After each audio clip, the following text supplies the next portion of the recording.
You have, as we already pointed out, a phenomenal track record. You got the 2022 midterms right when like a grand total of 3 people in the country got it right.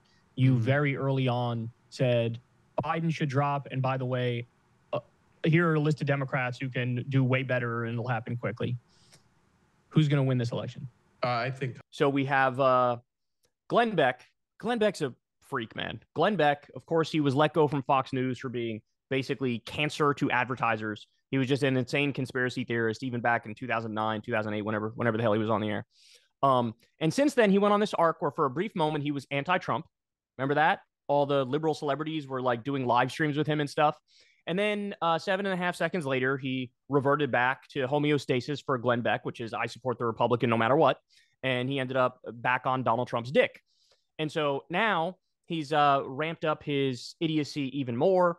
And he's going to tell you about the dire consequences if Kamala Harris and Tim Walz win this election. Check it out. If we lose this election, I truly believe we've lost the country. This isn't just the most important election of our life, which they always say. This could very well be the last free election in an America that we have understood for 250 years. If we lose this election, we may not make it as a constitutional republic by 2026. That's not hyperbole. I don't have any joy in saying that. I hope that I'm completely wrong on that. America will still exist, but she won't exist in a way that you are familiar with.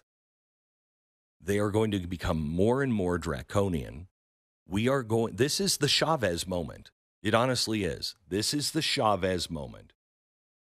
Venezuela, when they voted Chavez in, that sealed their fate. And remember, all of these people loved Chavez. All of them. All of them said, that's the future.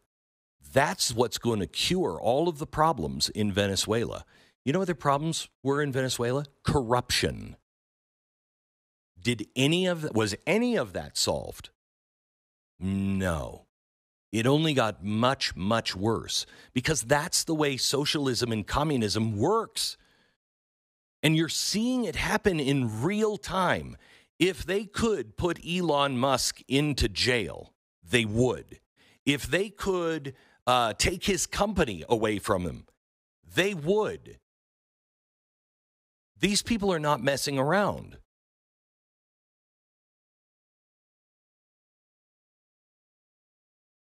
And it's fascinating to me how afraid they are of you. It's remarkable the lengths they will go to keep you afraid and silent and to keep truth from you. There is no length that these people will not go to. The only reason why they haven't gone to extreme ends, I think they already are at extreme ends, but the reason why we just haven't just thrown Trump into jail is because of you. They know half the country is not for that. The other half of the country is asleep. I shouldn't say half of the country. I'd say 30% of it is just dead asleep. You know, if you count our side, maybe more than that. But on the left, and there's about 20% that are just flat out radicals. And that's exactly what this Harris-Walz ticket is. Flat out Chavez radical. So what people did in response to that clip is they went back and looked at some of the previous things that Glenn Beck had said when there were other elections, and it's the same script. He said about Barack Obama, he's going to be a communist dictator. How are we supposed to take these guys seriously? Okay, so from the top, he says, if we lose the country, we won't have another election. If we lose this election, we won't have another election. That is a rich thing to say when the guy you support tried to overthrow the last election. He did the fraudulent elector slates tried to force Mike Pence to reject the certification of the election, sent a mob to try to reject the certification of the election. He's in court over this exact same thing, called up in Georgia, the Secretary of State, and said, or the whatever it was, the Attorney General, whoever was running the election, and said, find me 11,000 votes. I need you to find me 11,000 votes. So for you to say, oh my God, it's Tim Walz and Kamala Harris, they're going to be the ones to steal the elect. Are you kidding me? In my lifetime, there's been 2 stolen elections. One of them by George W. Bush and Dick Cheney, Republicans. The other one by an attempt from Trump to steal the election in 2020. So who are we kidding? Again, massive, massive projection. Then he says, oh my God, if they win, we may not make it as a constitutional republic. Glenn, the guy you support was on Truth Social saying we need to terminate the Constitution and all rules and regulations to get me back in power. He said, could you imagine if Joe Biden or Kamala Harris or Tim Walz said the exact same line? We need to terminate the Constitution to get me back in power. You would never hear the end of it. Trump says it, and it's called a random Tuesday, and everybody forgets it. No, I'm not forgetting it, and nobody should forget it. And again, it's hilarious how all these arguments they use against Kamala and Tim Walz apply way better against Donald Trump. Then he goes on to, we're going to have a Hugo Chavez moment. So what Glenn is trying to say by making that point is, oh my God, they're going to be authoritarians. They're going to be dictators. Again, it's a rich thing to say when Trump, just in a rally speech the other day, praised Xi Jinping and said, oh, he rules that country with an iron fist. He's a brilliant guy. He rules it with an iron fist. It's really good. It's really amazing. He was implying an iron fist is a good thing, which means he has the authoritarian and dictatorial tendencies.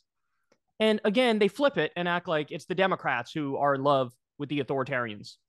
Then he brings up corruption. Jesus Christ. Do I even need to really get into this? Donald Trump is probably the most corrupt president that we've ever had, ever. This is a guy who's taken millions and millions of dollars from Saudi Arabia for their live golf events. And guess what? When he was president, he super served them. He let them get away with massacring Jamal Khashoggi. He vetoed a bill that would have stopped us arming them as they did a genocide in Yemen.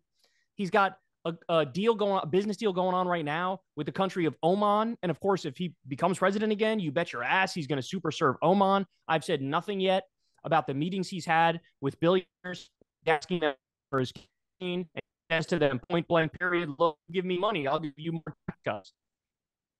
Guy is as corrupt as they come. He took $1 million from the predatory payday loan industry for his inauguration. Then he turned around and dropped the court cases into them and dropped the regulations into them. So again, projection, massive, massive projection. Then he says socialism and communism. If you think Kamala and Tim Walz are socialists and communists, you have a negative political IQ. They're not socialists. They are not communists. At best, Tim Walz and Walz alone, not Kamala, are mild social democrats, right? Socialism and communism. Then he goes on to say they will put Elon and Trump in jail. They would if they could put Elon and Trump in jail. If Elon and Trump end up in jail, you want to know why they'd be in jail, Glenn Beck? Because they committed crimes. It would not be because they're being persecuted. It's wrong. It's not right. No, it's like, here's a list with Trump. Here's a list of 86 crimes. And we're going to present the evidence and he's going to be found guilty. And finally, he says, they haven't thrown Trump in jail yet because of you. No, they haven't thrown Trump in jail yet because his sentencing hasn't happened yet. He was found guilty on a felony. Apparently that, we're going to learn what his sentence is, I think in September. But they haven't thrown Trump in jail because we haven't had sentencing yet. And they haven't thrown Trump in jail because they're really gumming up the works. The Republicans are really gumming up the works in the other cases, vis-a-vis election integrity and things of that nature. And if we had fair, objective trials on that front, I think he would end up behind bars. And again, wouldn't be because of political persecution and it's unfair. It would be because Donald Trump commits a lot of crimes and he finally got justice and accountability for said crimes. So that's what would be the reality. So anyway, man, I hate this guy so much. Glenn Beck, they're all such hacks, man. I can't. They're all such hacks. The fact I have to take time to rebut the dumbest argument you've ever heard, it really makes me bitter to say the least. An election expert with an absolutely phenomenal track record breaks down this entire race, Kamala versus Trump, for us. Watch it, check it out. You're going to know who's going to win, and you're going to know why they're going to win, and you're going to know more about the election than anybody else. So subscribe on Substack, links below.